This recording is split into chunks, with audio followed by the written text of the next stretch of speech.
Assalamualaikum warahmatullahi wabarakatuh. Selamat datang di 2 Story. Ini adalah channel edukasi Lovebird Mania Indonesia. Terima kasih buat kalian yang udah klik video ini. Di channel ini saya membahas seluk-beluk dunia lovebird, mulai dari perawatan dasar harian sampai dengan settingan lomba. Insya Allah semua saya kemas dengan cara yang masuk logika. Yap, sesuai judul di video ini, kita akan melanjutkan pembahasan perawatan lovebird bahan selama setahun penuh. Nah, kalau di video pertama kita bahas sejak usia 40 hari sampai 2,5 bulan. Dan di video kedua kita bahas usia 2,5 bulan sampai dengan usia 6 bulan. Sekarang di part terakhir ini kita akan membahas perawatan lovebird dari usia 6 bulan atau lepas masa mabung sampai dengan nanti masuk masa mabung yang kedua. Jadi simak terus videonya sampai akhir karena nanti saya akan bocorkan beberapa rahasia perawatan lovebird di video ini. Mari kita mulai sharingnya.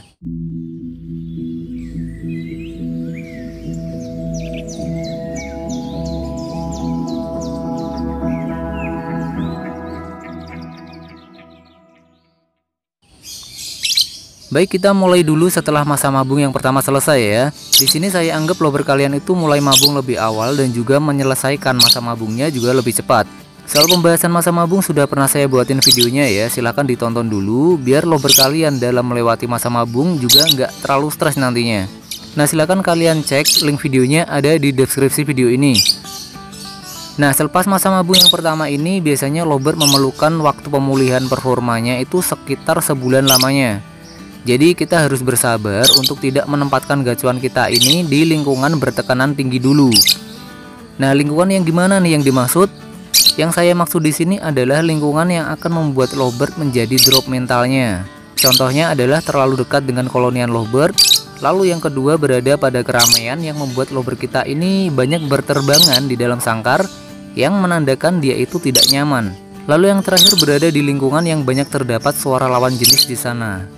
Nah, yang terakhir ini khusus lovebird betina agak diwaspadai ya guys. Kenapa seperti itu? Karena kan sekarang lovebird kita udah melewati masa puber dan masuk masa remaja, dimana sekarang soal birahi udah mulai kita pikirin lebih jauh lagi nih. Lalu apa efeknya sih jika lovebird ini terlalu sering mendengar lovebird lawan jenis tanpa melihat lovebird lain itu? Banyak kasus yang terjadi adalah akan timbul masalah emosi di sini. Nah, emosinya ini bermacam-macam ya. Contohnya adalah lovebird akan banyak tingkah dan nggak mau tenang ketika mendengar lovebird lain. Jadi tingkahnya itu kayak dia pengen keluar kandang atau nyamperin sumber bunyi itu. Lalu selanjutnya adalah lovebird akan banyak gigitin objek dalam sangkar. Nah, ini termasuk emosi yang merusak ya. Bagi kalian yang punya kasus lovebird dengan emosi yang merusak ini sudah pernah saya buatin videonya juga. Jadi silakan dicek jika kalian memerlukan informasi seputar masalah lovebird yang jadi galak atau gigitin objek dalam sangkar. Lalu kasus yang terakhir yang sering bikin pusing dan banyak bikin stres pemain lovebird baru adalah munculnya tingkah birahi pada lovebird remaja ini. Di sini kita ngomongin lovebird betina ya, berarti tingkah birahinya adalah ngeleper atau mesawat. Agak repot jika lovebird betina yang masih muda ini jadi banyak ngeleper. Saran saya jika kalian punya lovebird yang seperti ini adalah rajin-rajin mandi. Ini bisa minimal itu 2 kali sehari dan rata-rata sih yang biasanya saya pakai antara 3-4 kali, tapi minimal 2 kali itu udah cukup bagus. Itu buat kalian yang terlalu sibuk dengan aktivitas harian. Lalu kurangi porsi jemur dan juga jauhin dari suara lovebird jantan selama proses terapi. Nah, di lovebird dengan kasus ini mandi malam juga menurutku cukup bermanfaat untuk membuat dia itu sedikit meredam tingkah birahinya itu. Oh ya, lucunya adalah meskipun dia itu ngeleper-ngeleper, tapi nggak semua lovebird remaja yang ngeleper itu tuh minta kawin loh. Kebanyakan kasusnya itu mereka hanya gaya-gayaan aja. Dan lagi ada beberapa kasus yang penyebabnya itu karena dulu dia sering berada di deket lovebird koloni. Jadi dia melihat tingkah lovebird betina dewasa ketika birahi itu ngeleper. Dan sekarang dia jadi ikut-ikutan ngeleper walau terkadang itu nggak karena birahi. Untuk membuktikan hal ini tuh saya sudah riset beberapa kali ketika punya lovebird yang ngeleper-ngeleper. Lalu saya berikan metode penjodohan. Nah, ketika saya rasa mereka sudah klop dan keduanya birahi, apa yang terjadi? Di situ nggak terjadi perkawinan sama sekali. Jadi betinanya itu cuma gaya-gayaan ngeleper aja meskipun si jantannya udah birahi parah. Nah, jika kasus yang tadi saya bahas nggak terjadi di lovebird gacuanmu, maka kita akan melanjutkan proses settingannya. Anggaplah setelah bulu terakhir sudah lengkap dan kalian lihat semua bulu udah jadi baru, lalu sudah pula melewati masa recovery 1 bulan tadi, saatnya kita mulai setting gantangan. Ya, meskipun selama masa mabung ada penurunan tingkat performa terutama soal mental, tapi ini nggak akan berlangsung lama kok. Dengan catatan masa mabungnya itu lancar loh ya. Sekarang PR kita tuh mengembalikan tingkat mental. lalu memulihkan durasi yang hilang, karena beberapa kasus durasinya jadi hilang itu setelah melewati masa mabung yang pertama. Oke, kita bahas yang mental dulu ya. Saya berikan trik ringannya di sini. Biasanya yang saya lakukan adalah sering-sering trek dengan burung yang mentalnya itu di bawah dia dan usianya juga lebih muda dari dia. Soal umur ini baiknya juga jangan terlalu jauh. Ya kita anggap aja gacuan kita ini semisal usianya 7,5 sampai 8 bulan. Maka carilah lawan yang enggak lebih dari 3 bulan di bawahnya. Jadi itu kisaran usia 4 bulan ke atas ya. Nah, apa alasannya saya mengharuskan trek dengan yang lebih muda dan mental di bawah dia? Ini berfungsi untuk mengembalikan rasa percaya dirinya, sehingga hasil dari belajar di in-out dominan itu akan muncul kembali setelah lama beristirahat saat mabung. Ada gambaran ya? Karena ada banyak kasus lober rusak setelah masa mabung itu karena banyak yang asal trek ketika di usia ini dengan sembarang lober, terutama lober dewasa bermental yang jauh di atasnya. Banyak kasus yang di trek dengan lober dewasa itu pada awalnya memang performanya terlihat bagus, jadi dia jadi rajin ngekek ketika kita trek dengan lober dewasa. Tapi lama-kelamaan dia bakalan down karena kaget dengan mental lawan-lawannya yang lebih tinggi dari dia, jadi dia nggak bisa ngimbangin gitu. Oke, soal mental segitu dulu ya, saya buat singkatnya aja. Lalu sekarang kita coba untuk mengembalikan durasinya. Di durasi ini biasanya akan meningkat ketika kita sudah memulihkan mentalnya dulu. Jadi prosesnya nggak bisa loncat-loncat ya, dimana tingkat mental itu akan mempengaruhi durasi yang keluar. Ini bisa dibuktikan kok, pernah lihat atau punya kan lober ketika di rumah itu bisa durasi panjang, ketika di lapangan cuma pendek-pendek bahkan nggak mau bunyi. Ini banyak banget yang tanya ke saya sampai dengan saat ini, dan jawabannya juga nggak pernah berubah loh padahal. Tingkat tekanan di rumah dan di gantangan itu berbeda, jadi nggak bisa disamakan panjang di rumah juga pasti panjang di gantangan. Itu ngawur namanya. Tapi ada juga sih yang baru pertama gantang itu udah mulai durasi panjang, tapi kan selalu aja mentalnya itu mengikuti di belakang. Karena kalau burung nggak ada mental, nggak mungkin dong dia bakal ngekek panjang.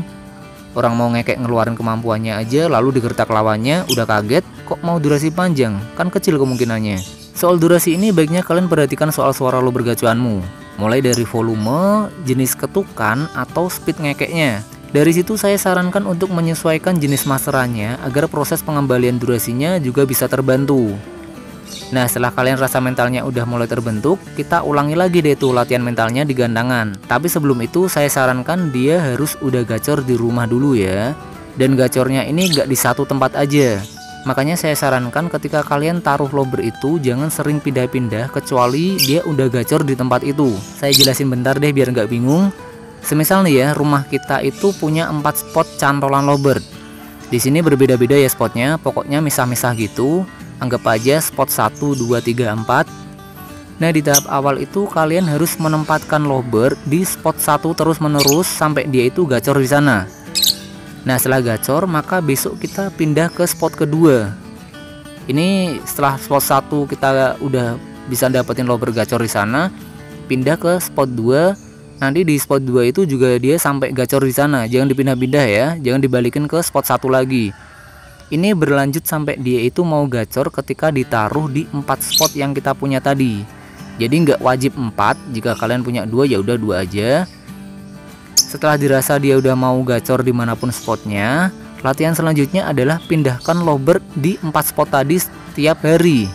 Jadi semisal sekarang spot 1, lalu besok spot 2, lusa spot 3, dan seterusnya. Kalau udah lulus semua baru kita ke arena gantang untuk latih mental tahap selanjutnya. Soal pelatihan mental di arena gantang ini juga sama seperti video sebelumnya. Ini tentang masalah tahapannya ya. Silahkan kalian cek di video sebelumnya soal pelatihan gantang. Hanya saja di tahap awal ini kalian pilih nomor pojok dulu. Ambillah contoh itu nomor 1, pojok mentok ya, nomor 1 itu. Lalu jika dia udah mau tenang dan mulai enak kerjanya, baru deh bisa dimasukin 1 baris. Lalu tugas kalian selanjutnya adalah hafalin tiap lawannya, cari pemilik lober dengan durasi panjang, dan besok-besok ketika dia gantang kita usahain bisa dekat dengan lobernya dia. Jika kalian latih seperti ini terus, insya Allah bahkan durasi yang dulu itu bisa lebih molor lagi, karena lober kita ke master lober durasi panjang di lapangan langsung. Nah, ini kita lakukan di tahun akhir ya, jadi usia 8 bulan sampai 1 tahun. Nanti biasanya ada toleransi selama 2 bulan karena usia mabung yang kedua itu biasanya dimulai saat usia 1,2 tahun sampai 1,4 tahun. Jadi proses pemeliharaannya saat masuk masa mabung yang kedua nanti berulang lagi.